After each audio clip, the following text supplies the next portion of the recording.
माँ माँ अरे, माँ माँ, तू मेरे कमरे में क्या कर रहा है? मैं आप ही का इंतजार कर रहा था माँ। क्यों? मैंने ना एक रिसर्च की है। कैसे रिसर्च?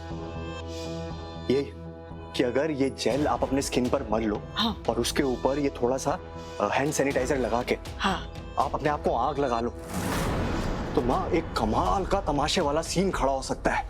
आप अपने आप को बिना कोई नुकसान पहुंचाए, या हो सकता है माँ आप थोड़े बहुत जल जाओ, लेकिन आराम से लोगों का ध्यान अपनी ओर आकर्षित कर सकते हो, खास तौर से राघव का। तू अपनी माँ को खुद को आग लगाने के लिए कह रहे? इतनी हिम्मत आ गई है तुझ में? क्योंकि माँ आपकी दुश्मन रीत ने भी तो अभी यही किया है।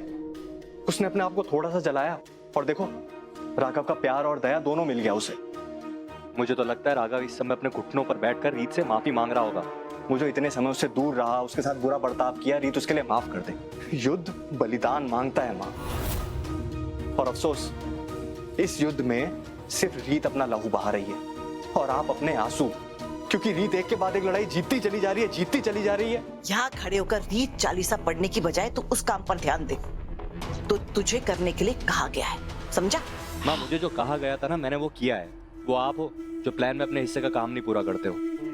अच्छा, तो फिर कान खोलकर सुन ले। अगर हम राघव की जायदाद को हासिल करने में कामयाब हो भी जाए ना, तब भी मैं तुझे उस जायदाद में से एक फूटी कौड़ी नहीं दूंगी जब तक तू मुझे मेरी गोद में एक पोता नहीं दे देता। क्या माँ फिर वही पुराना रिकॉर्ड बजने लगा आपका? अब मेरी बीवी बच्चा पैदा नहीं कर सकती है तो इसमें मैं क्या करूं? करना क्या है?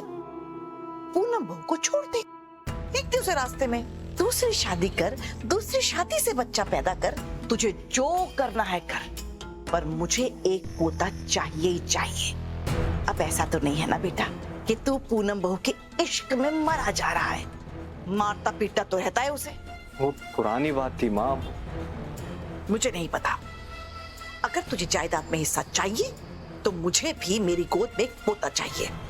ये क्या बात हुई? मेरा बच्चा पैदा करना और राघव की दौलत में हिस्सा मिलना, इसमें आपस में कनेक्शन क्या है? कनेक्शन बताओ। अगर मेरा पोता होगा ना तो मैं हक जमा सकती हूँ राघव की जायदाद पर, वरना तेरा चेहरा देखकर तो एक चवन्नी भी नहीं फेंकेगा तेरे मुंह पर। वीरेन, तेरा बेटा होगा और मेरा पोता होगा ना तो राघव सूर्यवंशी खानदान के पहले वारिस और अपने भतीजे के भविष्य के बारे में सबसे ज्यादा सोचेगा। मेरा पोता ऐसा हथियार बनेगा जिसका मुकाबला रीत भी नहीं कर पाएगी। अब समझ पाया दोनों में कनेक्शन? ऐसे गोल गोल आंखों से मुझे मत देख। अगर तू मुझे पोता नहीं दे पाया ना तो इसी जेल और सैनिटाइजर को मिलाकर मैं तुझे आग लगा दूंगी।